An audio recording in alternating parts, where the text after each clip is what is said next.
Hello everyone, welcome to State of the Realm, your weekly Final Fantasy XIV podcast. This week, we're going to be preparing for Ultimate, because last time we had like 3-4 Ultimate shows after the fact, so we'll get one out of the way now. That way we don't have to do 3 of them in a row when it actually comes out, when, you know, it hits whatever day it's going to hit. And so, welcome to a raid show. I'm one of your hosts, Michael, Mr. Happy Pogromer. Of course, joining me is Slyh, aka Slythefox, aka Slyakagreyfox, aka my boy. How you doing? Pretty fucking busy, but good. Busy is good. Busy is good, but it's like planning for May. I knew what was coming, but I didn't expect it to, ramp up like to 11 that quick. So yeah, the month of May. How you doing? The month of May is doing good, at least so far. Yeah. But it's not just me and you on this show this week, Slyh. We can't do a raid show with just me and you, so we brought on an expert. Ooh. Oh, he doesn't. Okay, he doesn't call me that these days. I still call you that. Yes, expert. we can. We brought on KlopsGG, who I've stopped calling Layla outside of the overlay at this point because I feel like you don't want to be called Layla as much anymore. Yeah, I mean it's fine either or. It's still there on the overlay, but only because is it more of like a seasonal thing? Is it more like Layla during Prog and exactly. off Prog is just KlopsGG? You actually put words to something that I never could. Yep, that's exactly what it is. Gotcha. Well, because when it's not 14 Prog, you're playing WoW, and in WoW your character's name is Klops. So yeah, in most games I'm actually Klops. Yeah, so. I don't know why you named your character Layla in Final Fantasy XIV. I don't know, man. I wanted to be a cute cat girl, and Klops wasn't a cute cat girl. I don't know. I think Klops could be a cute cat girl name. Besides, you almost deleted that character. You almost got your second chance. So are we bringing this up again? Again, I didn't bring it up last show. Technically, I did delete it. There you go. So you had your second chance. Oh well, there's always room in the future. How you doing, Layla? I'm doing actually very stressed, but glad to be here today to take a break from all that stress. I'm in the middle of finals hell right now. I have 2 final presentations due tomorrow that I was cramming today. But honestly, taking a break to hop on your show will be good for me. So glad to be here. Good to have you. I'm glad you could make it. Thank you. Glad to give you a reprieve from finals. Yes. I remember how that shit was. Oh my god. It's very stressful, but it is. Glad to be here. Good to have you. So, despite the fact that this is supposed to be a stress-free show, we'll probably talk about one of the most stressful things in Final Fantasy XIV, and that's Ultimate. Good old Ultimate. Right? Well, what do you mean, let's hope so? Let's hope so. He wants it to be stressful. So much for someone who wants a break from all that. He wants it to be stressful, Slyh. Just a masochist. Yeah. You are. To be fair, you and I definitely both are in our own rights. So, Layla, we want to take the show. There's a few things we want to talk about on this show while we have you. Mm-hmm. One, we haven't gotten to pick your brain about the most recent live letter. So there's some topics there that, while not necessarily rating related, I do want to hear your thoughts on them, and I think you could probably guess which ones they are. Potentially. Ultimate is coming up. So wanted to talk about a little bit about the preparation for that. We've brought the topic up before, but it's never the same. It's never quite the same every time, especially now that we have an Ultimate fight under our belt, so we have expectations to some degree of the next one. And also, you started a podcast, so towards the end of the show, I want to give you the time to talk about that and what your goals are with the podcast that you started up. Exciting. Okay. All right, awesome. So let's start with the most recent live letter, because after that, we want to stick to rating as the main topic. So you've seen the stuff from the most recent live letter, I'm assuming. Mm-hmm. There's a lot of talk about things like Eureka, about Pagos, about Heaven on High, and of course about a certain application that will be available for our mobile phones. Uh-huh. Now, we haven't gotten to speak to you. I haven't gotten to speak to you at all since that first live letter. I know, man. You're just a total stranger these days, but... I don't even talk to my own raid group. They just say show up at this day, and I'm like, all right, but don't fucking be late, because I'm streaming. And then I'm late because the show is on Tuesdays. So I fuck them anyway. Mm-hmm. So, all right. So okay. How are you feeling about 4.3 right now with all those things and anything in particular you want to talk about? So completely, ignoring Ultimate, 4.3 could be, I think, a good patch with actually a ton of content. I think it actually had more content than people were expecting. We do. I think we're only getting the one dungeon now in their roulette release to compensate I think that's right. But yeah, this is the Swallow's Compass is the only dungeon. Yeah, I think that most of us were surprised to see the Heaven on High announcement. We knew that it would come at some point in 4.3, but we would have expected like much later on down the line. Yeah, Slyh, what was your prediction for that? I don't remember. It's been a few weeks now. Yeah, it's been a few weeks. I don't even remember my prediction. I think I said we would get the new House of the Dead, but I also added, an asterisk. Yeah. An asterisk. Like, yeah, I think so. Just because they did it. I thought that's what your answer was. I think you said. Yeah. I think they'll do it because they did it in 3.35 last time. Yeah. Yeah. But even still, I mean, so why did you think it wasn't coming, Layla? What was the determining factor there? Just historically, their odd patches haven't typically offered too much, and I know they're doing. Actually, I don't know, so I shouldn't say that. But I think there's also PvP adjustments happening in 4.3. So I kind of expected a lot of their time was going to be spent on that and the new 24-man, and then is it really? A lot of time on the PvP adjustments. Is it really? That's what I would have thought that maybe they would have done this time. But dude, Chia actually PvPs. I don't even think he would have thought that. Yeah, maybe it was ambitious. Yeah, a little ambitious. There you go. What else? What else about 4.3? So a lot of content. Heaven on High. Surprise. Anything else of note? Well, this was expected, but the job changes that are coming. I was expecting some of them. I wasn't expecting all of the classes that they mentioned. Dark Knight, I'm assuming for you. Well, Dark Knight, I was assuming was going to happen, and I was hoping that Samurai was going to be addressed. But I was surprised to see that they were going to look at Astrologian as well. They specifically noted, so that'll be cool to see what happens there. Do you have any experience with Astro in terms of what they could possibly adjust? I've completely not touched the job much in 4.0. So all I've heard is Nocturnal is underwhelming, and there's a lot of stuff they can do with the shielding. Maybe they look at the MP disparity between Astro and the other two healers, because there is one. There's a lot of different ways they can take it. I don't know which direction they're going to go. In before nerfs. Somehow. No, it won't be a nerf. I guarantee it won't be a nerf, because what their goal with these changes is to boost representation, and right now, outside of like FFLogs related stuff, Astro doesn't get balance. Yeah, in like a pure progression setting, Astro hasn't been getting high representation compared to its counterparts. I like the chat going, we need cards to only be on a 5-second cooldown out of combat. I think that honestly, like memes aside, and with like some changes made to the cards, I think it is time we start looking at some changes to out of combat card drawing. The problem with that is there's only one thing that you're going to do before a battle. Not even that. Think about this. What happens to dungeons at that point? You're out of combat so much. I mean, and I hope you like blackjack. Yeah, it would make dungeons completely trivialized in their current nature, but we'll see. Man, but aren't they? Well, to that degree, aren't they actually really trivialized at this point right now? Because it's just get in, do it, get the fuck out. I don't disagree. I guess trivialize is the wrong word. It would be a large power spike. Okay.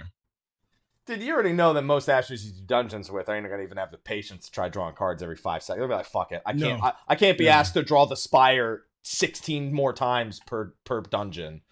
Yeah, but then to play devil's advocate with myself, even like then you're comparing that spot with a white mage, right? And a white mage is, holy half of your party's DPS on some pulls. So maybe it would actually work out in the end. Oh, there you go. See, looking at both sides of your own discussion. Proud of you, Layla. That's why we're bringing you on. What about this application? What about this app? So what about the app? I mean, I don't know. We've discussed it to death, but I don't know what your feelings are on it. And how many nut memes do you have? Oh, well, the nut memes I can't take any credit for. They're awful. Okay. I cannot take any credit for them. All right. That being said, I don't know if this is what you wanted to hear, but I was really disinterested in that portion of the live letter. Like I was totally why. Wanted to hear totally something I want to hear. Yeah, I was totally checked out about everything involving this app. I think it has potential to maybe warrant a place on my phone, but at the same time, it just has so many features that I don't care about. That being said, maybe I'm in the minority. I don't know. I think the majority of people have no care in the world for this thing. Yeah, what they're trying to base it off of, and I try to avoid the turning your show into state of World of Warcraft, but they're no, I know. Aren't they retiring this app that you're about to talk about, or didn't they do something to it recently? I actually don't know if they're retiring it, but I'm sure. I mean, once Legion phases out, it's going to be irrelevant probably. So they have an app that's basically very similar to what the Final Fantasy app is doing in WoW. Except it has a much more centralized purpose in WoW because of class halls and stuff. If you're familiar with WoW, yeah, I am. There's just, I don't know. I think it has potential. It just has a lot of features that I don't care about.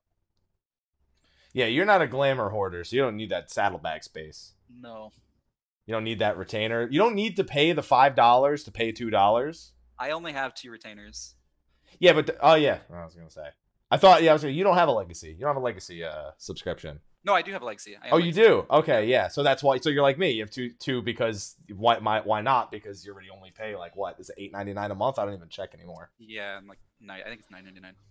Something like that. Either way, the retainers just add up to a normal sub. Aren't we privileged? I know, right?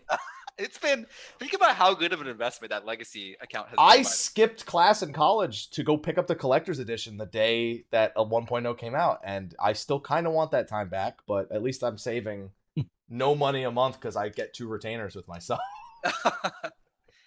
Yeah, I knew I didn't play 1.0 very much, but as soon as they announced that they were doing the legacy campaign for 2.0, I knew that I was going to play 2.0. So I subscribed to 3 months of 1.0, never logged in once, just so that I could have reduced monthly fee for 2.0. Wow. So I'm kind of a scumbag in that regard. That's a good strategy right there. So Layla, if that makes you a scumbag, it makes me a scumbag too. It saved me so much money in the long run, so I'm okay with it. I tried playing during those months that I had subbed when I got Legacy, and it just didn't work out. Mm-hmm. So I feel you on that one. All right, so don't not a care in the world about the app. And otherwise, 4.3 looks more full than you expected. Yeah, I would say so. I'll confess that I'm actually pretty behind in the MSQ. I'm actually like probably still on 4.1 MSQ. So I don't know anything lore related that's happening in 4.3, but maybe that'll be fun too. Yeah. I mean, sorry, I got a Twitter DM from my raid leader at the same time, so I got double mint distracted. He's like, "Come ninja tonight." That's not gonna go well. It's like practice on a dummy if you have time, and I'm like, yeah, no, don't have time for that. That's not gonna go well. You're playing a lot of Monk now, right? It's what I've been playing. I've been full time since 4.0. I've been full time Monk. They're trying to drag you back, dude. Resist. I'm just like, yo, listen, all I got, Layla, I'm sorry, you tank, and we're gonna talk about this a little bit later. I'm of the opinion that if the only reason you need a ninja is because you didn't have Shirk for 1 tank swap, every third would have been Shirk, I shouldn't have to play ninja. That's how I feel. That's the only reason.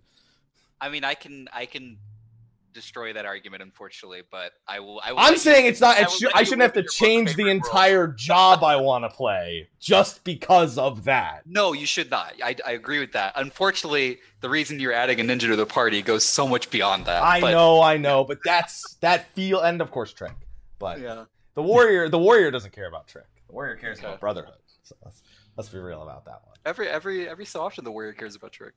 Yeah, like every 3 3 minutes? The first one and then every other one afterwards? Every other on a target dummy, yeah. Yeah, on a target dummy. Yeah. Not no 5 though. But anyway. Sorry. So, okay, 4.3 discussion done. Let's talk about Ultimate. Let's do it, man. Yes. So, refresher, would you like to remind everyone what your experience, what your time investment, and what your placing and ranking was when it came to the most recent unending Coils of Bahamut? Oh, sure. So he's talking about UCOB, which is the only other Ultimate fight that we have to compare it to that was released in 4.1. My team and I did do World Prog for UCOB. I believe we finished 4th, which, we were gunning for first, so obviously we went, do a little bit better. But we were still happy with how we finished, considering we were trying to balance Prog with some school stuff. I think that our experience with that was that it was a ton of fun to Prog. Some of my favorite. I've done every progression tier in this game. And ever since 2014, I've done every progression tier at a very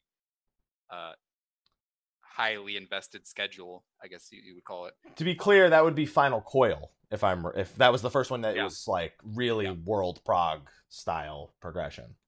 It was Final Coil. You did Savage. You did Savage prior, exactly. but the team came together after Savage had already been out, if I recall. Exactly. We did Second Coil Savage as a team. At like a hardcore schedule after it had been released, because we came together after it had been released. Okay. And then we tackled FCOB the day it was released, for clarification. And so back to UCOB though, compared to all of the other previous tiers of progression, we all really enjoyed UCOB Prog. It's the only tier where they've had one boss only, and they make the boss so difficult that it actually lasts the length of a normal 4-boss tier. So or longer in this case. It could be longer, yeah. Or in the most recent one, it was what, 9 days for? UCOB World First happened, I think. The 10th or 11th day, I think. I want to say the end of the 10th. Like if you're thinking about, because it was done by Japan. Ghost of Lucrezia, yeah. The Ghosts of Lucrezia, right? And I think like in terms of their time zone and like their sleep cycles, I think it was like the end of the 10th day. For the rest of like at least for the NA side of things, it was probably appeared to be the 11th day. I might be incorrect on that. Okay, all right. So you said that you enjoyed UCOB, that you and your team enjoyed it amongst all other things.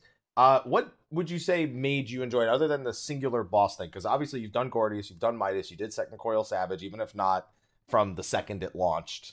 What kind of puts Ultimate on a pedestal for you?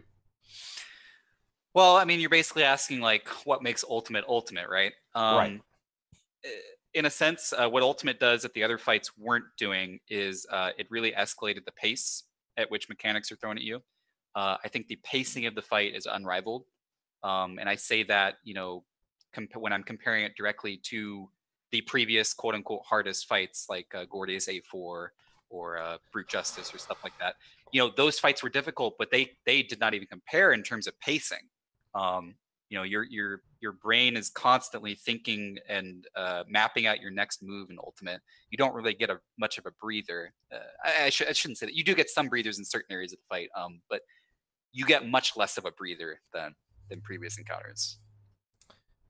On the other side of that, where did Ultimate kind of fall short in comparison to, Final? Well, any of the other raid tiers, yeah. Or any of the other raid tiers. It definitely fell short. I'm trying to think how I would answer that in comparison to the others. Okay, well, I can give one example.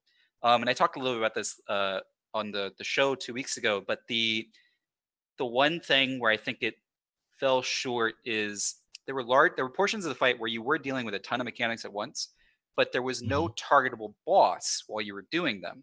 So you're missing out on one part of the equation that makes something truly difficult. And that to me is doing all these mechanics while also maximizing your DPS uptime. I think that's something that is one of the most difficult things to do in the game, and it's the thing that separates players in my eyes. So because we sort of lacked a lot of that interaction in Ultimate, in the previous Ultimate, I think that's probably where it fell short compared to something like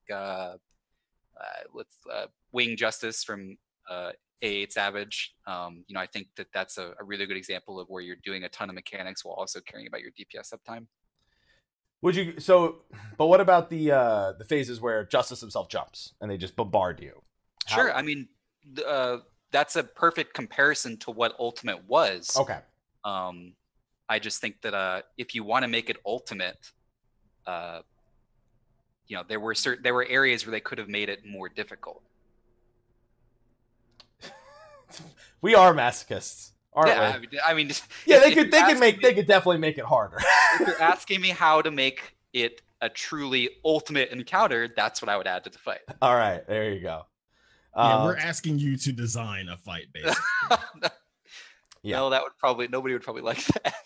So in the chat here, we have the comment of UCOB has no real DPS checks, just don't die checks. How would you comment on that?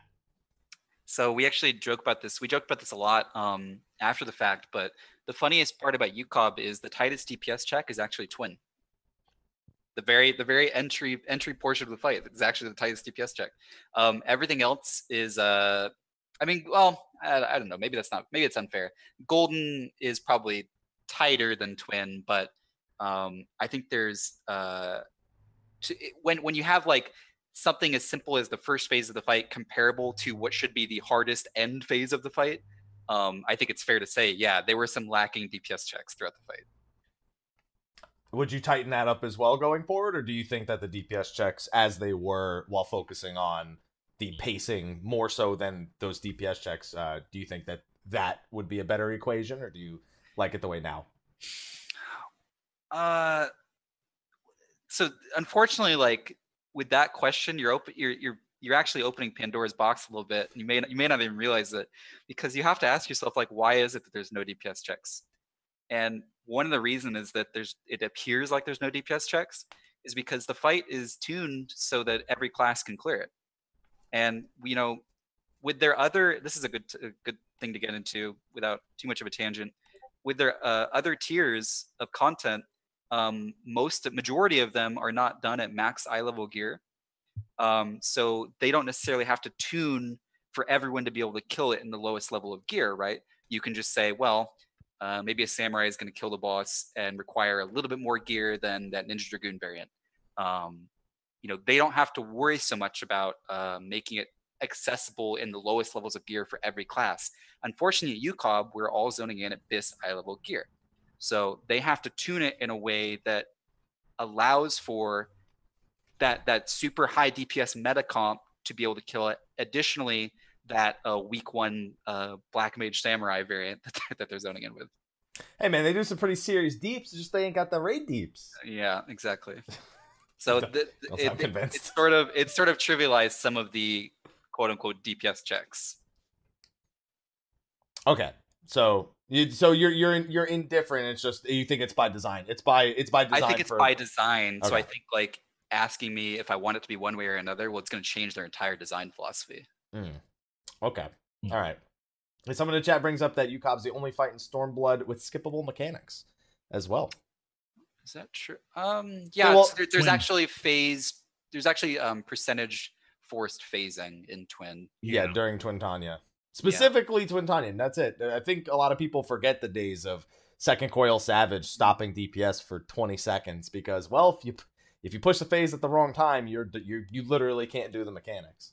Yeah, I'm sure if we thought about it and broke it down for a long time, we could actually probably figure out why that is. But yeah, for whatever reason, they moved away from forced phasing by percentage after Heaven's Ward. Thank God, because I hated turn 7. It was the easiest fight in the world as a melee. Like, this is a joke for us, but it was also boring. It was like, for me, it was like Gordius level manipulator boring. Manipulator core boring, yeah. I think I made this joke on your show even before, but turn 7 Savage for our monks was, you know, they were fighting their fight and we were fighting our fight because of stacks. Chia used to make the comment that during turn 7, there was just he would turn around behind him to do a shriek, and there's just this whole world behind him that he never knew about. It's like an entirely separate world behind you that as a melee you just don't even know is there on turn 7. I can't even imagine doing that fight as a monk because we didn't have change form back then to just keep stacks while not DP, like not having to do GCDs. Oh, a lot of like just positioning the boss so that wherever you need to move, you don't really lose stacks and stuff. No, And but I that- mean like stopping exactly. for phase pushes. That was another thing. So when we were doing Turn 7 Savage at I-110 eye level when it was first released, we had to stop our DPS at such a high threshold to allow for the fact that our monks are going to continue globaling. So we would stop like 5% higher than we needed to just to give our monks the ability to keep globaling and keep GL. Damn monks. Yeah. Such a You hindrance. definitely had to cater to monks back then. Oh, thanks, man. Thanks, man. I guess I don't have to worry about that anymore. All right, sad face. All right, Sly, before I go on with my next one, you got any questions? Had one. Lost my train of thought. God damn it. Tangents. Fuck. No. It'll come back to me. Rating. Just rating. That's it. Tangents. All right. So you got Throne and Coil, fourth place. Obviously aiming for first, and I'd assume that's the goal for the next one as well. I mean, it always is. It's very competitive these days, but that's always the goal. Sly, you look like you almost remembered it right there for a second. No. In regards to preparation, I hate to go ahead and ask for a prediction. But I'll go ahead and ask for. I'll go ahead and ask I for know one. where this is going. How long do you think it's gonna take? Ooh, I think it's gonna take less than UCOP, personally. I think it's I mean, beyond that much of an answer, I don't really know. I know that I shouldn't say I know, but I'm expecting it to take less than UCOP. Is that based off of like what we know and what he said about it being a shorter fight than UCOB? Yes, mostly one of the reasons UCOB Prague went so long is because the length of the fight. Also, actually, I can't speak for Lucrezia, but the other teams that I've spoken to, the specific mechanic of Grand Octet maybe alone stopped a potential week 1 kill of that boss. I don't think it's completely out of the realm possibility that UCOB could have been cleared week 1 had not even the solving of Grand Octet, because solving it was one thing, but actually I'm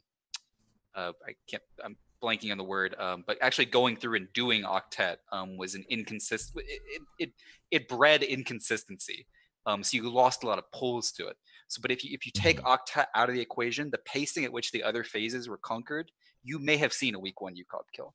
So with that in mind, if we take Ultima Weapon and there's nothing similar to an Octet style mechanic or phase, I mean, maybe we're looking at another week one clear. So, who knows? Well, Korea killed it real fast. They actually just got Ultimate not too long ago. They're on that patch cycle, and they're probably not going to see 4.3 until like September-ish. So I think it was a day 1 or day 2 clear for them after studying everything that came out of the world race. I'm unfamiliar with the specific group that did it, but I'm going to go on record and say that I would imagine that some of them have done it on other servers already. Yeah, I mean, that happened with, I don't know if you guys remember, but Gordius in particular. Yeah, the A4 manipulator kill. On the at item level 190, yeah. Yes. That fight was well practiced. It was very impressive, obviously. I think they ran triple melee for it. Triple melee machinist, if I'm not mistaken. Most teams weren't running triple melee at that time. There were a few. I think Blue Guardian might have been experimenting with triple melee. Yeah, I mean, to clear the fight alone takes talent, so I would never downplay someone's achievement, but I do think it's important just for when we're comparing things to understand that clear rate is a result of having practiced it already in other servers. VPNs are okay. Mm-hmm. Well, that's what you'd have to do to play over there. You'd have to VPN because your IP is in Korea. So right, they did in China, so it's easily. I don't know specifically the Korea team, so maybe I'm talking out of my ass. But that's what I would expect. All right, that's fine. I think they do have videos and stuff. Maybe they didn't do it, but they had full access to the videos and stuff. No, they absolutely had full access. I have someone who comes by my stream who has just cleared it in Korea, and he was coming by asking questions and said a bunch of people were trying to prepare for it and everything over there because they were really excited about it. And then World First went down pretty quick for them over there after all the studying and everything. It's pretty nice. It's pretty cool. It's cool to hear about a race that happened here like 7 months ago at this point, and for them to just be getting to it. Are their patch cycles going to be accelerated to eventually catch up to ours, or are they just going to be perpetually behind ours? And no matter what, they kind of have. I think it will. They have to be perpetually behind because the Square Enix localization team doesn't do Korea and China. They have their own publishers that have to do the localization after. Yeah, so it just has to be behind all the time. Yeah, it doesn't have to be that far behind. I can't imagine, but it takes a lot of time to localize a lot of the stuff. Right, so right. It has to take some amount of time. I had actually forgotten that it wasn't actually Square Enix localizing it, and it's the other publisher. So well, that's a whole nother topic with like the stuff that hit the Mog Station recently. That was from the Chinese version. There's no way that could be anywhere but in the Mog Station because Square Enix didn't make it. The Chinese publishers did.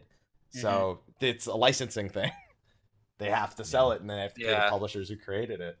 So yeah, it's a whole other ball game out there with the regions that aren't on the global servers. Please stop it.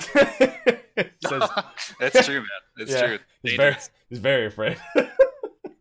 All right. Okay. So we've got all right. So 4th place, aiming for first. That was where I went before we got off on that topic. Obviously, we know the next fight is Ultima Weapon. First of all, were you predicting Ultima Weapon, Layla, or did you have other expectations? My top prediction was Ultima Weapon, only because with Rival Wings, I was not expecting another Alexander-based encounter. I feel like had they done an Alexander medley, which is what a lot of people were hoping for, we would have gotten probably some Alexander overload right after all the Alexander content that they've done. It's not Alexander, it's goblins. Yeah. It's goblins. Dude, I don't even expect it to be Alexander. I expect it to be like the Goblin Horde. just a medley of all the goblins throughout Heavensward. Yeah, exactly. Even throw Brayflox in there. That still is a possibility. That's one to get me to log off. Yeah, because Sly, I know how much you loved A2, so just do that again, right? Yeah, Gobwalker duty. It's like UCOB, but with Gobwalkers. Okay, they would not put a Gobwalker or any mount in Ultimate. I'm just gonna go ahead and make that no siege weapons right now. No siege weapons, no fucking mount. I don't know. No. I'm writing this down. I'm waiting to pilot the Magitech. The Magitech armor. I knew he was gonna say it. They're gonna have to get in Magitech, dude. It's gonna happen. Oh man. Don't worry, Sly. I'm sure you won't be forced to get in whatever device it is. I'm sure there's no way that'll happen. No, it'll be the samurai. You're playing with samurai. All right. I'm sorry. It's always the healer, man. Just give the healer every mechanic ever. Yeah, pretty much. Unless you were my group or Sly's group where the DPS did it. If you guys want to look into the secret behind the scenes that goes on during world progression, it's actually not that complicated. We just make the healers do everything. That's good for them. Yeah. They'll always be the best players. They love it. Yeah. They'll always be the best players in your A team then. Mm-hmm. They'll always be the most practiced, including tanking ads. Fuck it. Mm-hmm. To be fair, we haven't had ads really in like Deltascape at all. Like, yeah, actually, we really haven't. Other than Guardian. Guardian's like the only ads. I mean, both 03, 07, the third fights always have ads.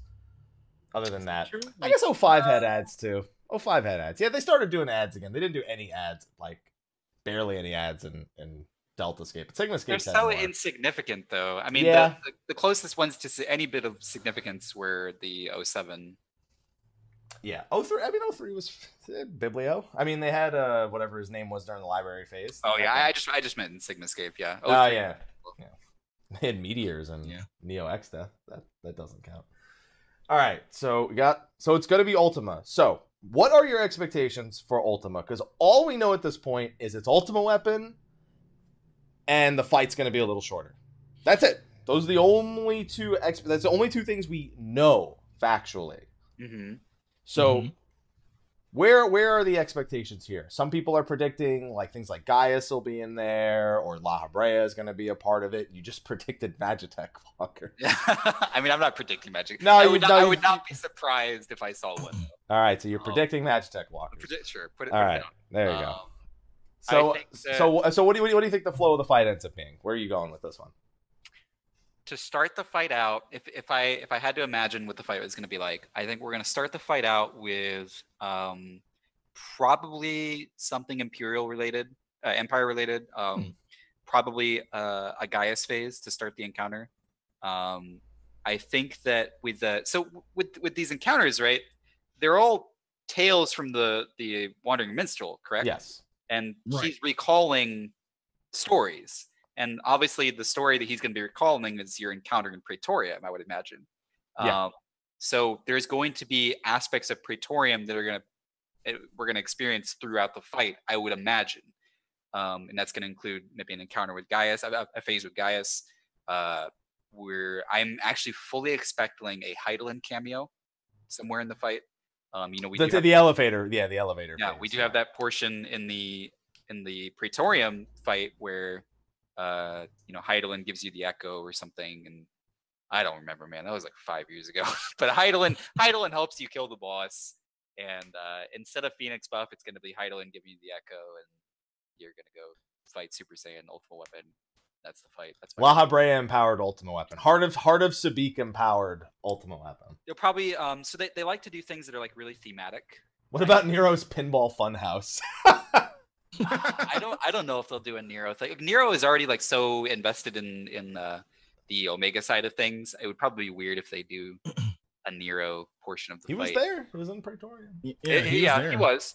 I think that we're gonna see a ton of primals. So this is a 3 or 6. 3 or 6. I think it's gonna be more than 3. I think that, and I joked about this last show, that the Wandering Minstrel's memory is a little bit fuzzy sometimes. So we may be seeing things more than just Ifrit, Garuda, and Titan. We may be dealing with Leviathan, Ramu, and Shiva, and maybe some Mughals, man. I don't know. I was really hoping you weren't going to say that. Yeah. You notice I said 6 and not 7. I know. There's a reason I said the Mughals last.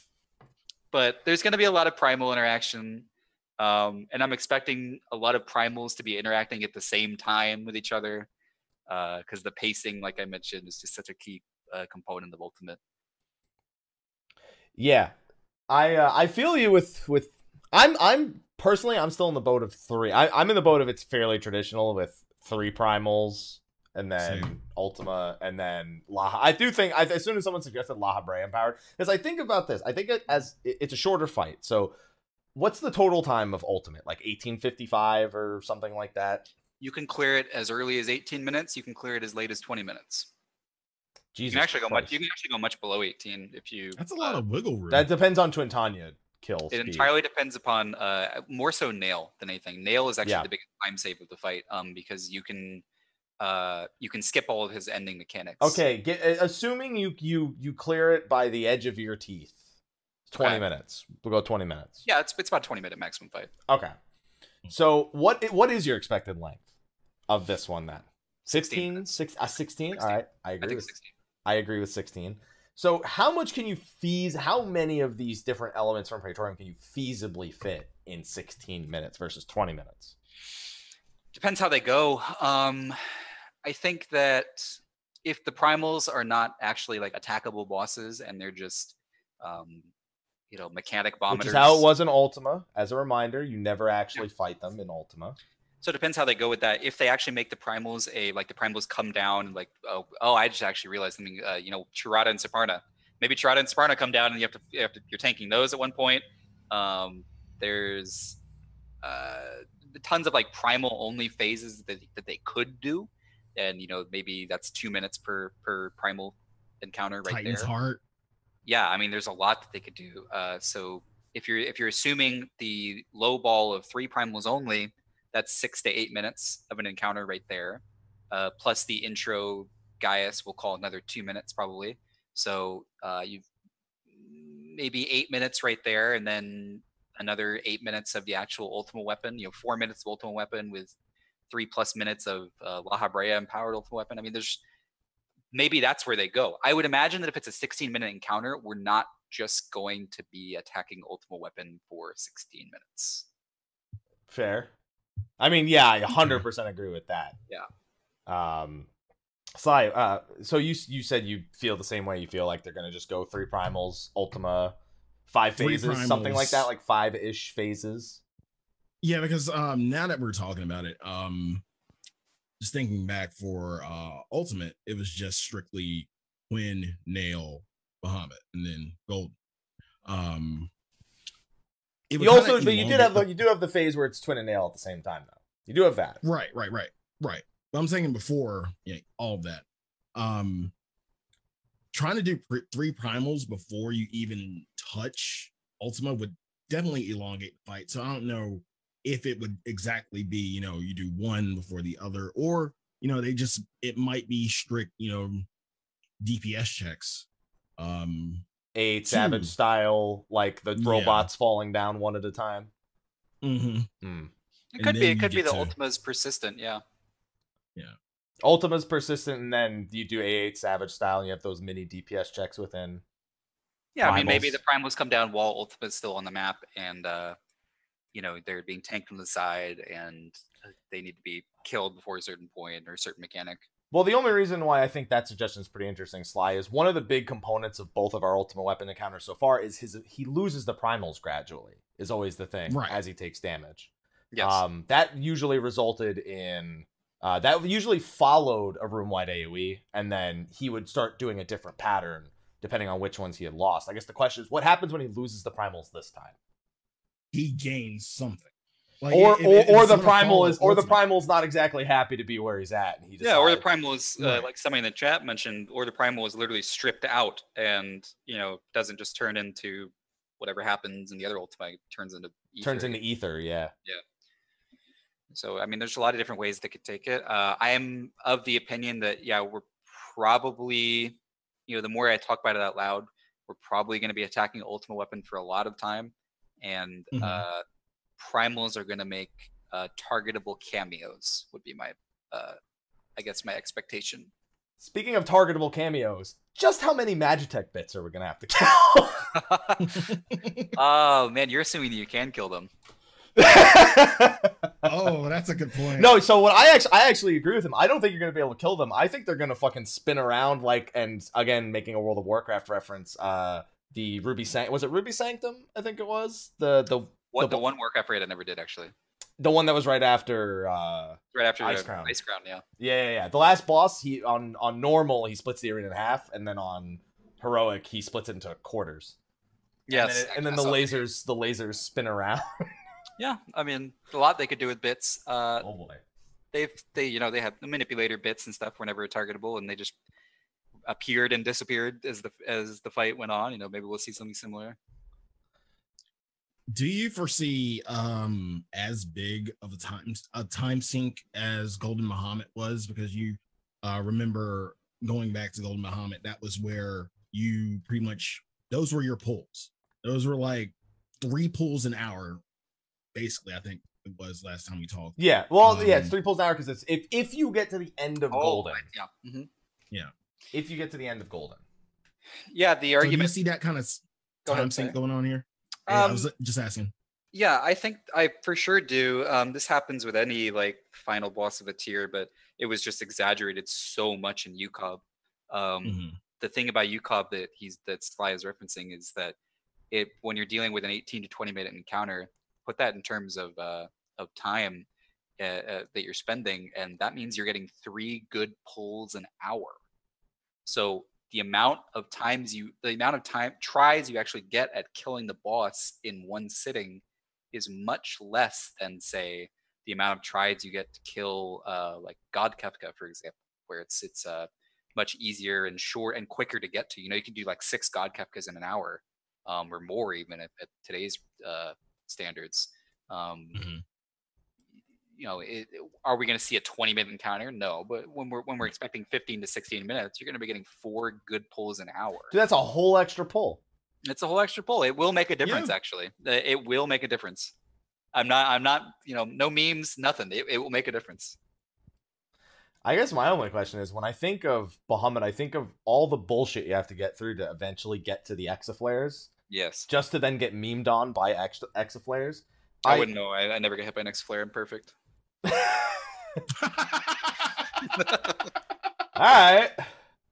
All right.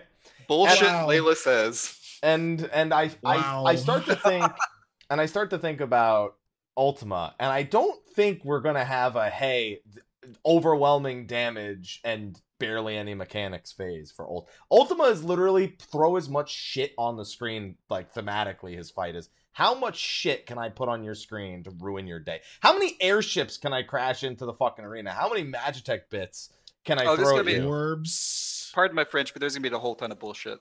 I mean, how many orbs are you guys gonna have to split damage on while dodging Magitech bits while dealing with airships?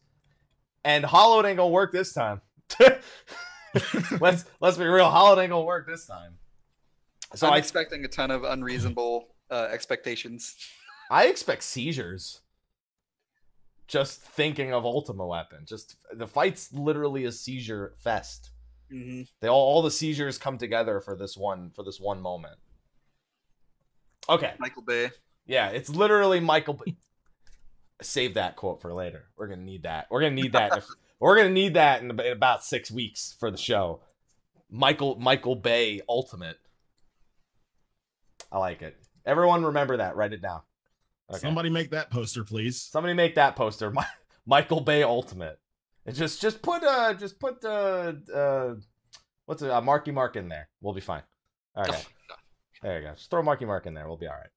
All right. So to get a little bit back on track, we have Ultima. We have all these individual modes. 60-minute fight, and we now have, after speaking for 20 minutes approximately about all the things we could see in there, but all things we're predicting that may appear.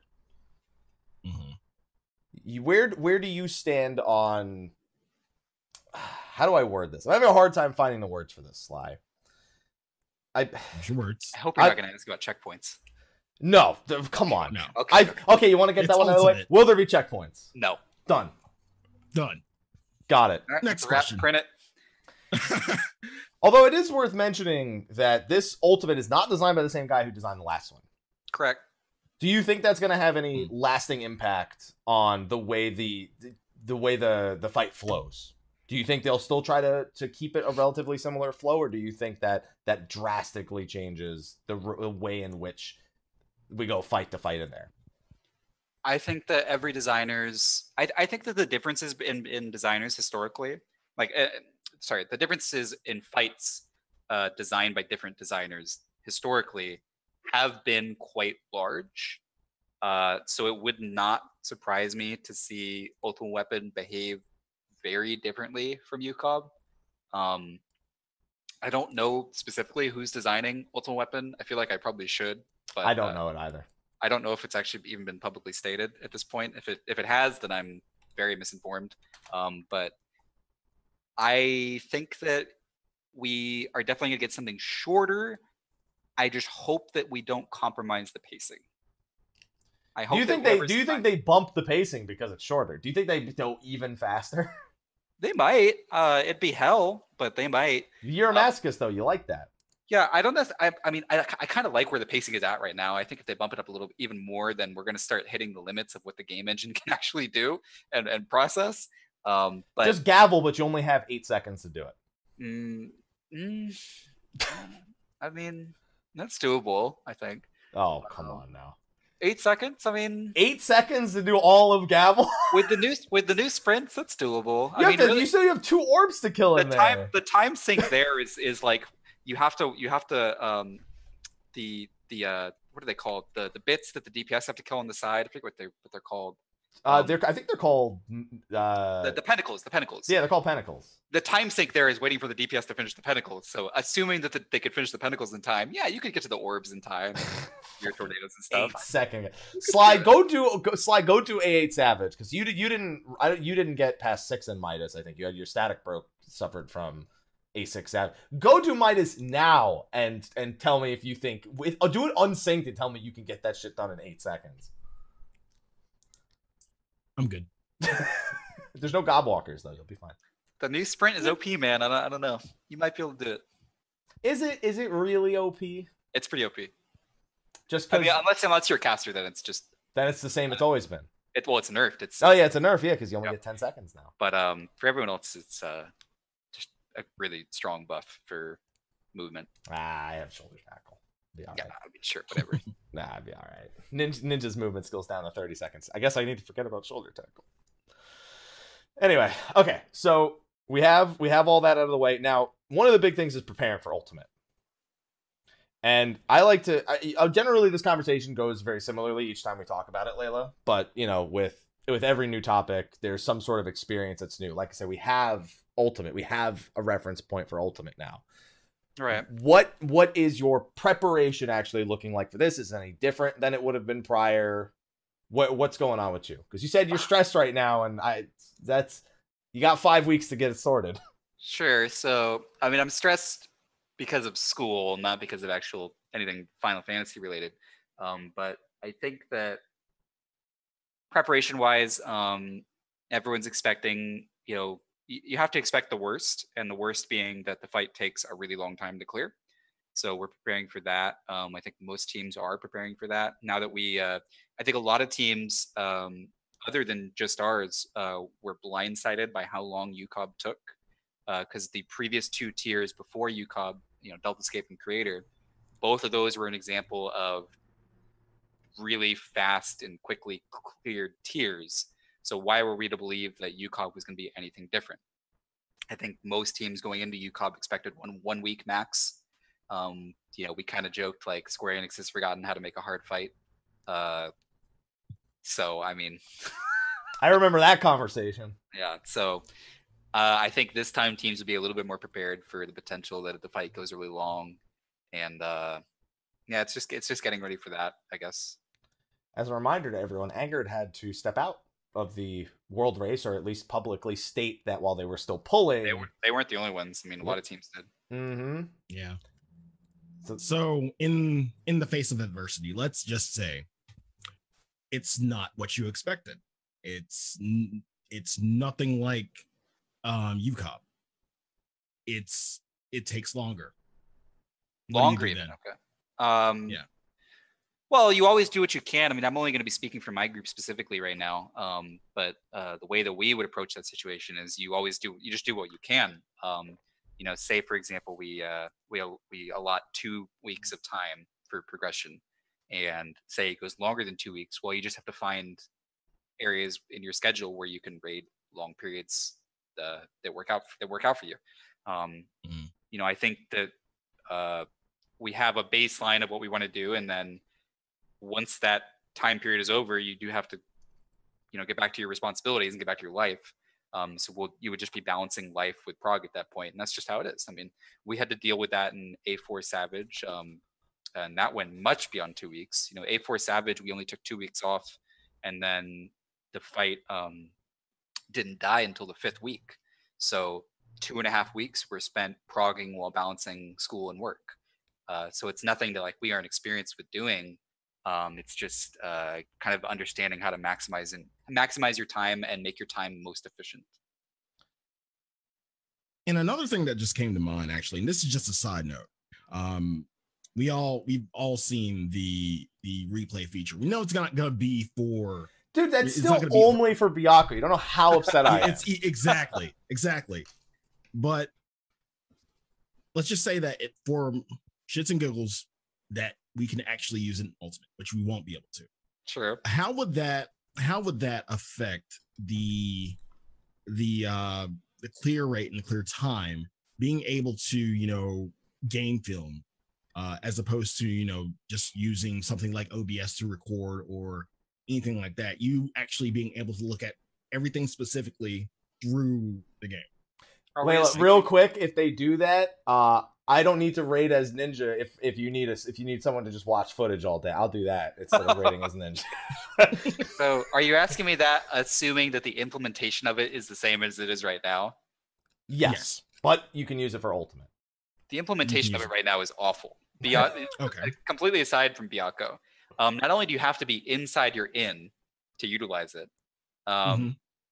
as far as I know, the only way you can delete previous recordings is to go to your inn and delete it there to allow for a new recording. Am I correct in that? I don't know. I refuse to use it because I don't go to Byakko. I'm pretty sure that that's how it works. So imagine that playing out in Prague. Like, you're never going to actually get the number one time you would use that is you would want to review it when you're ending a night, like before you go to bed or something, or when you're on a really long break, on a food break or something. You'd want to be looking at that. And like you'd have to have good footage to look at. And the only way you're going to get good footage is if you are constantly going back and replacing your old footage, which to my knowledge involves going back to your inn. So the implementation of it right now is trash. So I don't think it would affect anything. Okay, but if they change it and they just let me spectate by joining your party finder, though, like that whole ninja thing, I'm sticking with that statement because then I don't that would change the game drastically. Dude, you need a 9th raid member. I mean, teams already have 9th raid members, and that would take it to a whole new level. I mean, it's very similar to what teams are already even doing right now, but with a much better vantage point. Yeah, but we're never gonna get that. So it's like, no, we'll never get that. I honestly would never want that. That's too much. It's all right because I wouldn't need to play ninja. I'd be fine with that. I wouldn't have to. I'm sticking through. I'm just sticking by that. I don't want to play ninja. All right. Yeah. Shadewalker sucks. Anyway, it should be cross. I hope it's roll action or they nerf that shit. It should be roll action. Cut that shit out in 5.0. I'm done with it. Give it to Monk. I can punch aggro to you. Mm-hmm. It should be a roll action. Give it to Bard and Machinist. Fuck it. Hunters have misdirection. Just copy whack. Oh, there you go. Yeah. Just don't even try to hide it. Yeah. And when you palisade, you also give them aggro. Fuck it. I don't care. Something like that. That's as good as it's gonna get. All right. So where were we? I was so upset with playing Ninja. Okay, so you're talking about the duty recorder. Talking about prep. You didn't. You're talking about prep for if it goes too long. We never really got into what your average prep is like, regardless of how long Ultimate is going to be. Because you got 5 weeks. Why do I keep hearing this? You got 5 weeks. What's the prep going to be like for the next 5 weeks? A prediction of 5 weeks. Well, some of the trade secrets I can't give away. Obviously but like, sure. you still have raid nights for there. You still have real life obligations. Life doesn't freeze the next 5 weeks and it won't freeze after it comes out. So what do you do to make sure that if you're really going for the hardcore prog, that you're all set to go? Well, it's a lot of staying. How do I answer this without getting in trouble? It's playing the game a lot is the obvious answer, but also playing the game a lot in doing meaningful content. Content that you think is actually going to help you in progression. I think that, well, my personal feeling is that Sigmascape actually doesn't help you too much. So, less time is spent in Sigmascape and more time is spent in Ultimate. And, doing fun things in Ultimate, adding like weird little win conditions and stuff. I think those are really good, ways to prepare. Actual time in Ultima. Yeah, I mean that's the obvious one is because it's Ultima Weapon, you want to go in and make sure, even though it's a hard mode and it's level 50 content, you want to make sure that you understand every mechanic so well that you could write the code yourself. I think that most teams who are gunning for World First have already done that extensively. Even before it was announced, we were already looking at Ultima Weapon. And I think that a lot of the primals, obviously, people are going to be looking at. So yeah, I think people, maybe the surprising thing to hear is that people are not spending a ton of time in Sigmascape to prepare. Not even like trying to optimize and like push the group to the cutting edge in Sigmascape. You do, but you start getting diminished returns the more and more time you spend doing that. There's a point where it's no longer benefiting your upcoming progression. At least that's our opinion. I think that doing it to a point is beneficial, but it reaches a point where the returns are so diminished that your time is better spent doing other things. Chat's recommending a few things. One, perfect Kugane jump puzzle runs. And Den the Orcatooth on minimum item level. That'd be the last boss of Sastasha. Okay, all right. I'll pass that on to the team. Jesus Christ. I can see Cleese he's getting all over this. Can't wait for the party to climb on Ultima's back and have to finish a jump puzzle. Your wife. Well, some people will be more prepared than others, then. Sly's doomed. Oh no. Slyh, how you doing on the jump puzzle progress? I can't even remember the last time I fucking even tried that shit. Did you ever? I did. I did, and like I think I was close to the top maybe once or twice, and then I was like, "Fuck it, I'm not doing this shit." All right, fine. You know, funny person. So I'm assuming that this process changes a little bit once we actually get a trailer and you have real information. Yeah. So we actually learned a lot about Ultima. We learned a lot about UCOB before UCOB was even released. Funnily, we actually we specifically had most of Twin kind of mapped out for how it was going to play out already before the fight was even out yet. I would say at least half of it we had kind of mapped out already. So you can learn a lot from trailers. So that that'll obviously be a big focus too. And again, that was just based off the trailer and the actual in-game footage he showed during the live. Yeah, the in-game footage, not just the trailer, I suppose. Yeah, there was actual footage he spent in the zone, and a lot of that was a big focal point. Well, when it comes to analyzing fights like that, what would you say is the key to the process there? And I suppose this is probably an answer you'd give when looking at, for example, a 2-week difference between normal and savage at the beginning of an expansion. Pattern recognition, what could be different, things like that. How do you go about something like that? Looking at Twin Tanya and going, okay, what could they do to make this ultimate? I mean, you just hit it right on the head. That's the very first question you ask. So I actually, in credit to, I believe it was Goka and someone else did this with me. But a couple weeks before UCOB's release, we went into Twin Tanya level 50 and pulled up the live letter footage on another monitor and basically just asked that same question. Okay, how could they make this mechanic ultimate? How would we respond if mechanic A behaved like this? And you come up with all these different scenarios because it's the only thing you can really start preparing for because you don't have footage of anything else in the game or in the fight. So you just start preparing for what ifs, and you have plans that you enact if situation A or situation B happens. I don't want to go too many specifics of how that actually resolves, but I guess that answers your question a little bit. I'd hope. I'd hope you answered it a little bit. So, like, for example, you could see that, hey, off-tank just stood under Twin Tanya for all of regular Twin Tanya for the orbs. Clearly, one of the things you learn is probably won't be able to do that again. So one thing that we noted, because we knew that they were going to try to make UCOB similar to Second Cool Savage, because they went on record saying that. And we also knew that it was the same developer. The way that Second Cool Savage was designed, for people who don't know, Second Cool Savage was they looked at Second Coil, looked at all the cheese methods that people were doing, and said, okay, well, we're just going to make you not able to do that in Savage. So the Rafflesia LOS strat, gone from Savage. The stacking method in Avatar, gone from Avatar Savage. The Renaud's petrifying 4 of them. The stack of 4 Renauds that you just keep chain petrified the entire fight, gone from Melusine Savage. Being able to soul tank the entirety of Nail, gone from Savage. So we sort of anticipated that's how they were going to design. So you look at Twin Tanya, you look at Nail, you look at Bahamut. Okay, what are the things that they're going to make less trivial? Well, I think everyone and their mother predicted that 2 Earthshakers is probably going to become 4 Earthshakers. So you look at that.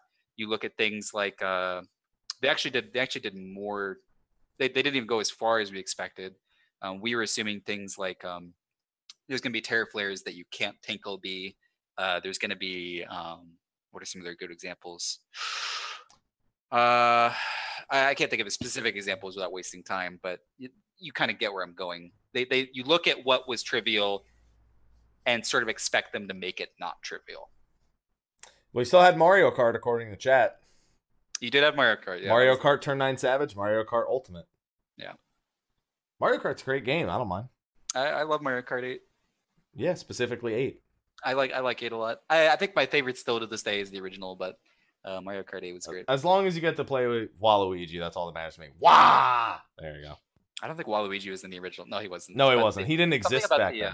Yeah, the Battle Royale thing that they had in the original N64 Mario Kart was so... Actually, the Super Nintendo one was the original, but... There you go. The Mario Kart 64... You dated yourself there a little bit. Oh, the original on the Nintendo 64. I know. I mean, I did own this NES. I will, give me some credit here. But when I was like, I don't know, probably like 6 or 7 when N64 came out, so that was my childhood. Okay. All right. Maybe I was older. I don't know. Doesn't even know how old he is anymore. Now I know that final's been stressing you out. Yeah. How old am I? I actually have legitimately forgotten my age at some points this year, so it's all right. If you're not born on like a nice even year, like 90, like I was. I was born in 89, so I got there you go. You fucked. Yep. That's it. It's ruined everything. Mm-hmm. Sly, what year for you? 84. 84. Look at that. I'm the youngin' here. Don't worry. I actually wouldn't have expected that. Okay. He's saying you look damn good for your age, Sly. Thank you. Even though I don't fucking feel it. and I have gray in my beard, so yeah. I got red, so I don't, whatever. No, same, man. All right, but you have red in your. All right, never mind. That's wow. You've obviously got red in whatever beard you can actually grow, Layla. Mm-hmm. I've never seen you with facial hair. So. I have a beard right now. I don't know if you can hear it. I can't hear your. No, I cannot hear your beard. Can't hear beard unless it talks. I'm not hearing any of this right here. All right. I would have expected that Mike to pick that up. But, all right. No, unless you're rubbing your face against it, like literally rubbing my beard onto my mic. Can we get that as ASMR, please? Is Mike rubbing his going beard down a against road his I don't fucking want mic? it to go. That's a road we don't want to go down. End up on Reddit, and I'm trying not to be there. Too late. All right, I'm gonna ask you a question, and then I'm gonna open the door because my cat's being an asshole. So what was the question I was gonna ask? Okay, so I don't know if you heard that. I heard it. No. Yeah, he's real loud. Sly, you got any questions so I can go save my cat? In regards to prep and everything, no. I did have. What happened? No, he said no. I stood up. I was like, "Oh, great!" He doesn't have a question. Okay. All right. So it's okay. So then let's move on. Is there any final thing you want to say about Ultimate before we move on to talking about our last topic? I just hope that it stays true to its name and that it doesn't go the way of Savage and doesn't gradually get watered down as patches go on. Just no nail RP mechanics. That's the only ask. Probably, yeah. I think those are pretty stupid. That's it. I mean, there was actually a big Twitter debate today about RP mechanics and text-based mechanics because of client localizations and the differences between client localizations. Some localizations have more of an advantage than others, and that's kind of always been the case with Final Fantasy. But it was highlighted a lot in UCOB. So as few text-based mechanics as possible, please. As in, Mike, go get. I'm going to remember my question. Okay, so my last question for it, because a lot of people with Sigmascape we got more. God damn it, we got more people into raiding, I believe, with Sigmascape. And I feel like a lot more people like the new wave is going to, try their hand at Ultimate. What advice would you give to the newcomers to the raid scene that, entered through Sigmascape and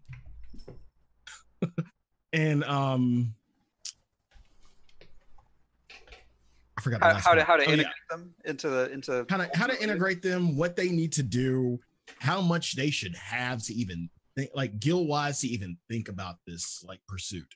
Dude, Savage is more expensive than Ultimate. Oh yeah, Ultimate's actually relatively cheap. I mean, you're just paying for food and pots. Yeah. You know, I will say that Ultimate assumes that you're going in with BIS item level. So if you're not BIS item level, start there. I don't know what their timeline for unlocking Sigmascape is going to be. Actually, Deltascape was actually unlocked much quicker than any other. Somebody raid. said that, and I couldn't find where. I just assumed it was in the 0.5 prior, as opposed to the even numbered patch prior.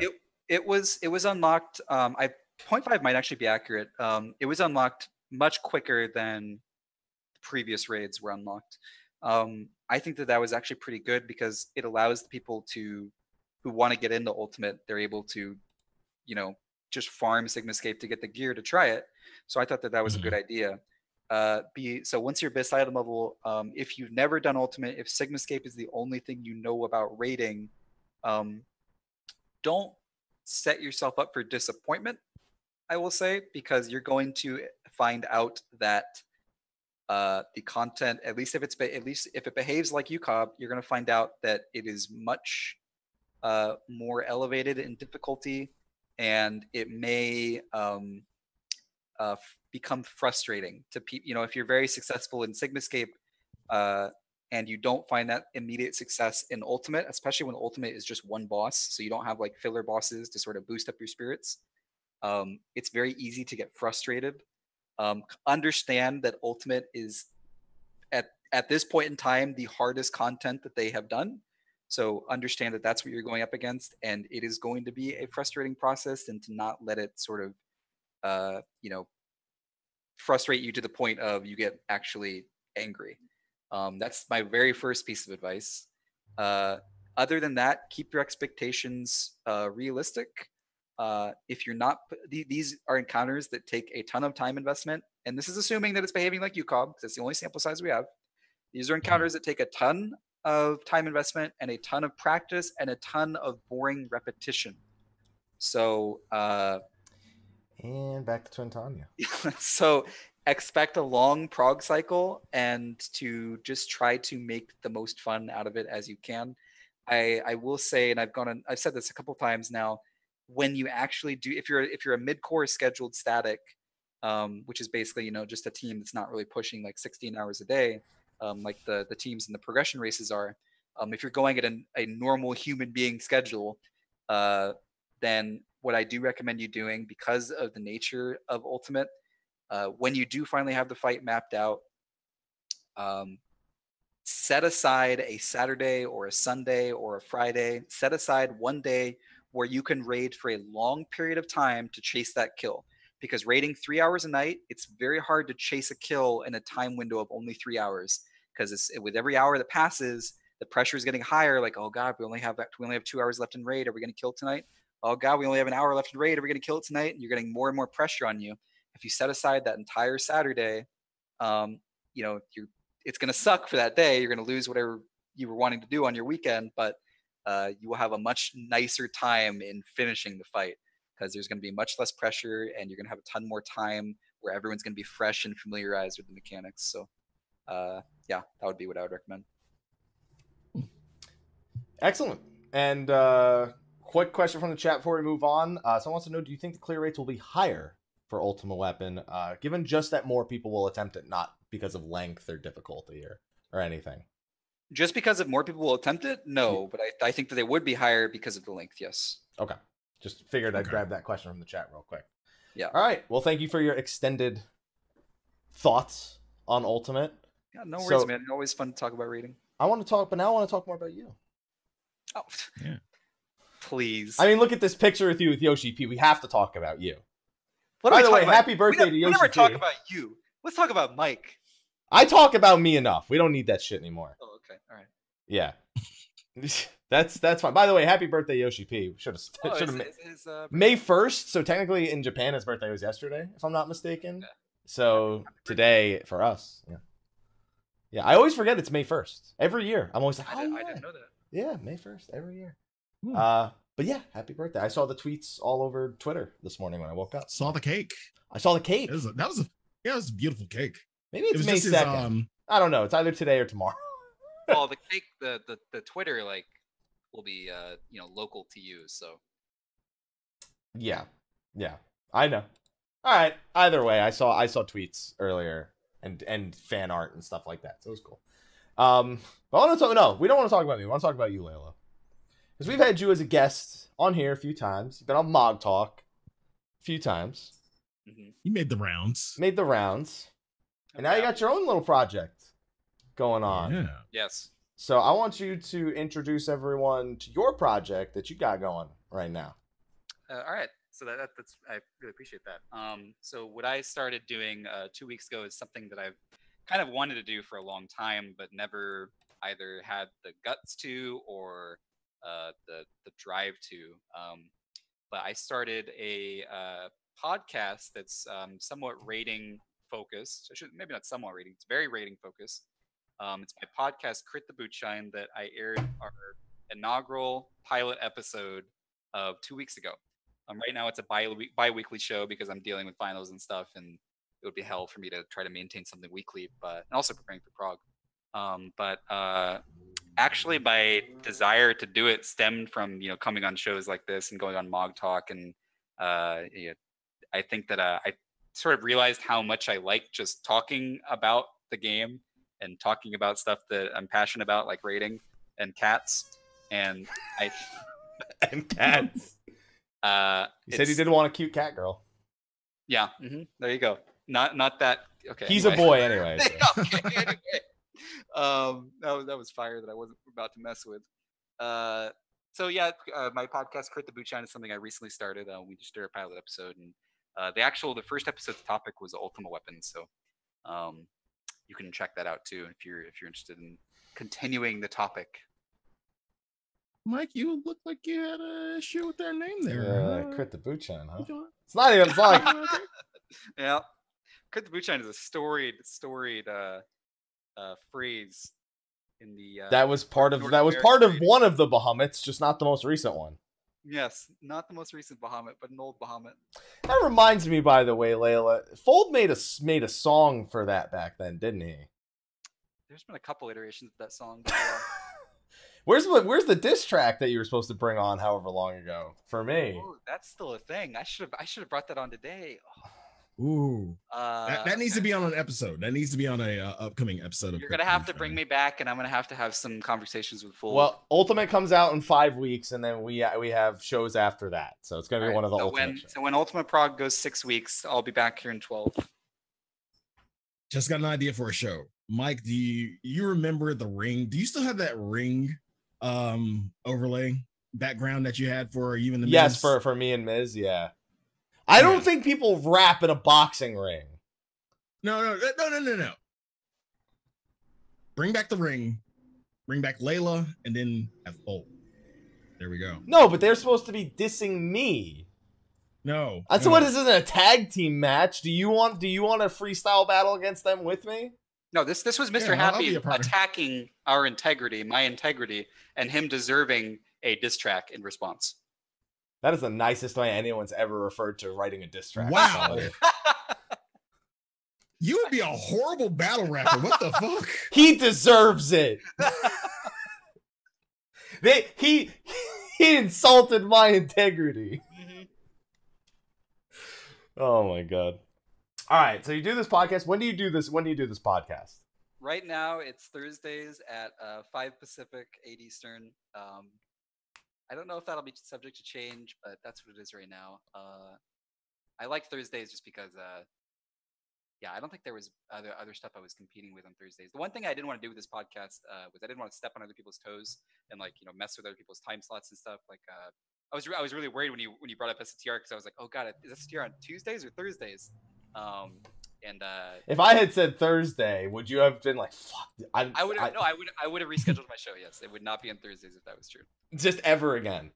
Yeah. Well, if I ever want to change the schedule for Stay of the Realm, I'll make sure it's not Thursdays. Okay, all right. He was like, no, don't say it. One thing I'm interested in, will you be integrating your, I know, have you done the at least 2-hour raid analysis videos? You'll be integrating that into the podcast as well? That would be the ideal for me. Some of those like Twitch analysis streams that I do, really what they end up being is just solo podcasts anyway. Like they're in length. They get so long that it becomes less of a guide and more of like a talk show about a fight. So incorporating that into a show would definitely be an ideal situation for me. Yeah. Okay. Now you got other members in your static. Fold doesn't count. You can't have him on. That would yes, you can. It would be a disaster. Yes, you can. Do you understand what that conversation? I look forward to that show. I look forward to that show. Do you understand what that show looks like? Like, I just imagine him making up. All right, so here we have the ringy dings and the meme bots, like just making up fucking stupid. It would just be terms. a show of like shit drawings, and I would love it. Yeah, and then you give him control of the fucking painting so he can fucking draw. Oh no. Oh yeah, I could stream like a shared board app and. Yes. Oh no. It's like fast track to getting your Twitch banned. You're not wrong. You're not wrong. We'll just let Fold stick to his tweets during progression, which are entertaining enough. Leave him out of the podcast. You have members within your own raid group. Is there any interest amongst them or in you in bringing them on to share in those discussions, perhaps from the other roles that are involved? So you guys have a lot more experience in this space than I do. So when I started it out, I thought that it'd be fun to just do a solo show, but it's very difficult actually to talk by yourself for over 2 hours. Not New Jersey, it's not. But you make it seem so easy though. Well, after watching the first episode, you make it seem so easy. But it was a little bit tough. But I think that what I would like to do and what I probably will do is most of the shows will probably be solo, but there will definitely be some guests brought on. I'd say for maybe 33% of it. Maybe that even might be at too high. Repeating, of course. Yeah, repeating, of course. I think that there are certain topics where I'm just not going to be able to talk about enough myself that I would want second opinions on and somebody to bounce ideas off on. And the show would literally just be us bouncing ideas off of each other. And I think that would be a fun thing to watch. All right. What other plans? So you did the first show on Ultimate. What's the next one going to be about? On Ultima. So the next one is actually this Thursday, and it's going to primarily focus on Stormblood tanking. And what I mean by that is not how to do your rotation, but it's some of the I don't want to call them basics, but fundamentals is a better word. Some of the fundamentals to tanking successfully in Stormblood, and it does go a little bit beyond just cross-class shirk. So does it though? It does, and we'll go into a little bit of that. I think I specifically want to spend a lot of time in that episode talking about how to approach progression tanking, because progression tanking is much different than tanking post progression. It's also sort of a continuation of a video that I was working on a couple weeks ago that I never got uploaded, so I can actually just take a lot of ideas from that and apply it to my episode now. So never got uploaded, or finals prevented you from ever uploading it? A little bit of A, a little bit of B. I actually did finish most of it, but I have so many rendering issues that I may actually pick your brain about later, that I just can't get things to come out in the qualities that I would like them to, or to render properly at all when I do want them in a certain quality. All right. I'll have to pick your brain about that sometime. Pick my brain as much as it pleases you. Are there any topics that you kind of really want to do on the show, or are there any topics you're really looking forward to doing as a podcast? Well, I think anything involving tanking I'm looking forward to, because it's literally just a pedestal for me to shout old man yells at cloud about tanking and people listen. So I think anything involving tanking will be fun. I think that because I'm primarily raid focused, it's going to be really easy for me to be passionate about everything that I'm talking about, because it is kind of like a raid focused show. So new encounters, and also anything post ultimate show I think is going to be really fun for me to do. No matter how we do in the race, I think that just a show about how the fight unfolded itself will be really fun for me to do. So I'm looking forward to that one a lot. How many post ultimate shows do you have planned? I feel like, I was gonna say, I don't think you can fit all that in one show. How long was the first Ultimate video? It was quite a while. It was probably my longest video, actually. I think it was probably 3 hours. Or 2 hours, 46 minutes, and 32 seconds. See, that's not bad because it averages between, I want to say your analysis videos average between about 145 to maybe that 2 hour mark. So that's not really going over. I mean, it's Ultimate. That's a show to me, I think. Yeah, I would expect it to go over. Mm-hmm. So, yeah.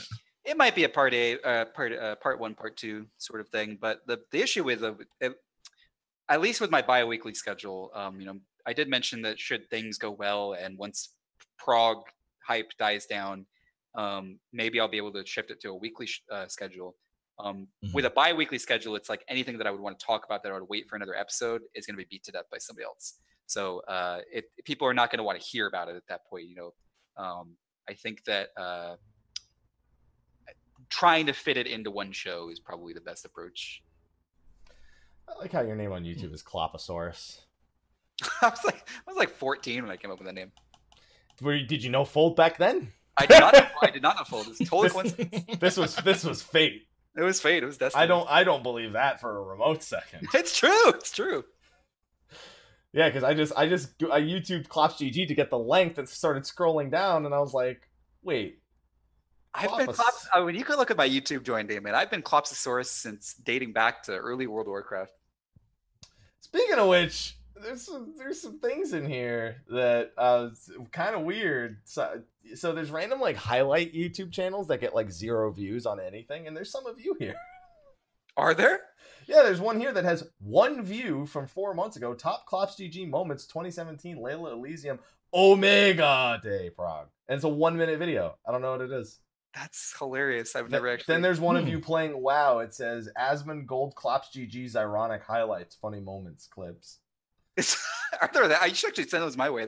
I've never seen those. Those would be fun. Yeah, they're just like bullshit YouTube channels that get no views. They just basically go to Twitch and YouTube streams. They just automated clips. It's probably some automated bot that just like takes footage from streams or something. Yeah, it's just some stolen content bot or some shit. Here's your A8 Savage review discussion. That's there. I googled his name and the video I just made 2 days ago pops up on the You're just that integrated in my life. Yeah, there you go. Mythic Inquisition, bunch of stuff from you. All right, there you go. You got all that WoW content too. Do you think that that rating in both games kind of helps you with either both the podcast and your ultimate prep? Because for those who don't know, he does Mythic rating in World of Warcraft also. Well, yeah, I did. I cleared everything Mythic in Legion, and then I actually unsubbed the night I finished Legion. So no farming loot for you. So as soon as you beat Argus the Unmaker. Yes. Pretty much. Okay. I unsubbed that night. Yes. I was just I think that to get back to your question, I think that it definitely helps my podcast for sure. Did it help Ultima prep? Not really. I probably would have actually done better had we played a little bit less WoW. If I'm being honest. I think it's very hard to be highly I shouldn't say competitive, but it's very hard to be on top of a game when it's not your 110% focus. So I think for just my podcast side of things, yeah, the fact that I played WoW extensively and actually longer than I played 14 definitely helps me have a broader perspective on how to approach certain topics. But for Ultima Prep, no, I probably should play more Final Fantasy.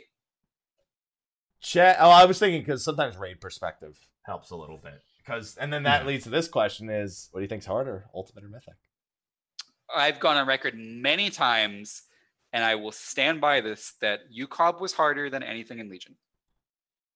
Specifically Legion. So we're because we have to, that's if we were to look at anything that's ever been like Mythic difficulty, you have to go all the way back to like Ulduar. So I guess. Let me preface. Anything I did in Legion, I need to make that clarification. What did you not do in Legion? What I did not do in Legion was world first progression. So what I think is probably the pinnacle, and this may trigger some people, what I think is the pinnacle of MMO difficulty, progression difficulty, is the stuff that Method has to do to get through week 1 encounters in the end later mythic bosses of these raid tiers. I watched extensively, because I'm a huge nerd like this. I watched extensively what Serenity had to do in Mythic Star Augur in their first Mythic Star Augur kill, and the cooldown rotation that the healers had to do was it was impeccable. It was a sight to behold, and I'm getting really nerded out right now, so I apologize. It was absolutely beautiful to watch how they had to orchestrate their healing rotation for that fight to get through it at the eye level that they were doing it at. So anything that I've done, because I didn't do World Prog in WoW, I think that UCOB was more difficult. But overall, I think world first progression in something like Nighthold Mythic, for example, I think is probably a bit harder than what we're facing. All right, you guys heard it. WoW's harder than 14. That's it. Done. Conversation's done. I think I'm okay with my statement. That's all. I'll leave it at that. I don't think you're wrong. No, I don't necessarily. And I also think having like one or 4 bosses versus 11 is another. Yes, it's almost apples to oranges. You really can't compare them at the end of the day because the rating dynamics are different. It's so impossible to compare 4 bosses to 11 bosses. Unless one of those bosses happens to be Avatar. Yes, I mean, are you speaking about the WoW Avatar? Yeah. Yeah. Okay. That was brutal. That was fucked up. That was interesting to watch. Okay. That was a hell. Yeah. Oh yeah. All right. So, is there anything else you want to say about your show before we wrap up this one? Yes, actually. So, I would like to encourage anyone who hasn't watched it to watch it because of not for any selfish reasons, but for the reason of I would like feedback about it. It was a pilot episode 0 because I didn't feel it was up to a quality ready for what I would want an episode 1 to be, particularly because of my audio issues that I was having. So I want to make the later episodes better, and one of the best ways I can do that is by having feedback, positive and negative. So if you're out there and you've seen it and you have opinions about it that you haven't shared with me, just tweet at me about it. I always like hearing about it, what people thought about it and stuff. I like it. I have it right here. Oh, okay. You beat me to it. Slyh yep. Put it in the YouTube chat. Those of you on Twitch chat, on the YouTube side of things, it'll be in the description of the video. Right? It'll say KlopsGG, Twitter, Twitch. I appreciate it. Thank you. Then YouTube, where it could be Kloposaurus. Mr. Happy's so good to me, guys. I mean, you let me be in Elysium, right? Yeah, that's how the record. Wow. Was. Yeah, that's how it happened, right? Somebody asked me today how I joined. They're like, "What was it like joining Elysium?" And I was like, "Automatic." Oh, it was easy. My raid group was in Elysium, so I was in Elysium. that was it. That was the end of it. That goes back way to Final Coil. And now I'm indebted to Layla for years to come. Now I'm indebted to Layla. He had nothing to do with the process, but I'm indebted to Layla. There you go. I treat you all right. No, I just listen. It's just looking out. Just looking out. Appreciate it, man. Appreciate it. I like it when we get to share other people's content. It's nice when we have we have a Stage Reborn. They're having their reprise for Canary. That is so fun to watch, by the way. See the Stage Reborn stuff. It is. I didn't know about it until recently, but I watched a couple of the streams, and it's actually really fun to watch. Yeah, we had Frosty on here recently. He just told me how shit I was the whole time. Oh, that's Frosty. Yeah, he's like Stay of the Realm sucks the whole time. Why would you do shit like that? Like thanks, Frosty. Thanks, Frosty. Thanks, man. We love you. Yeah, he's like, this is why he's like, all right, this is why I haven't been invited on in 140 episodes. Oh man, yeah. So I've always, and you've been a good guest here. I appreciate it, man. It's been a lot of fun. It has been a lot of fun. I'm glad you think so. I'm glad you don't. You're looking for somebody to just nerd out for 3 hours with you. Just Well, this one's only been about an hour and a half, so. Yeah, I mean, I could go for another hour. I know you could. I know you could. I could feel you reining it in a little bit.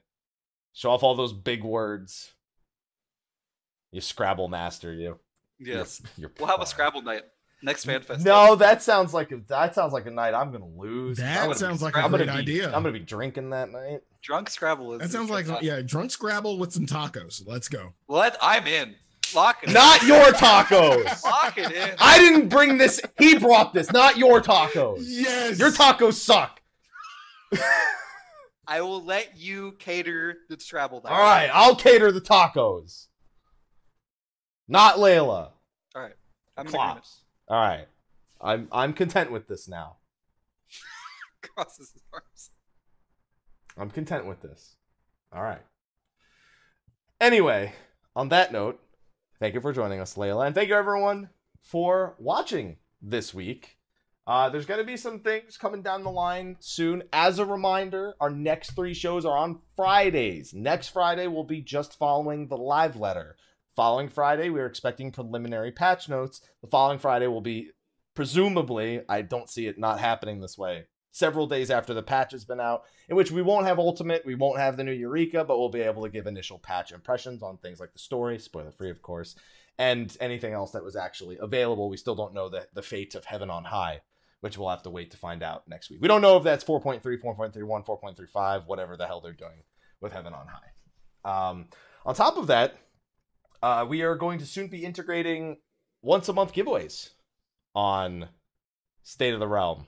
SteelSeries, my sponsor, wants to give us giveaways once a month. We just, I'll just do a quick little spiel about SteelSeries, and then we get giveaways. And the YouTube side of things, we'll be able to participate. It'll be on Gleam. So it won't just be the Twitch side. You'll also be able to enter on YouTube. We'll probably get the Gleam set up next week.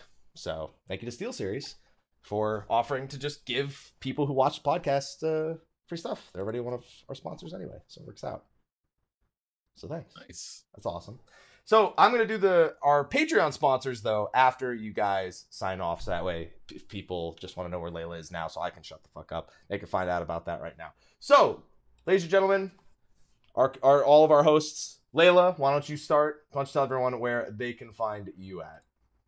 I'm on Twitter mostly. My Twitter's at KlopsGG.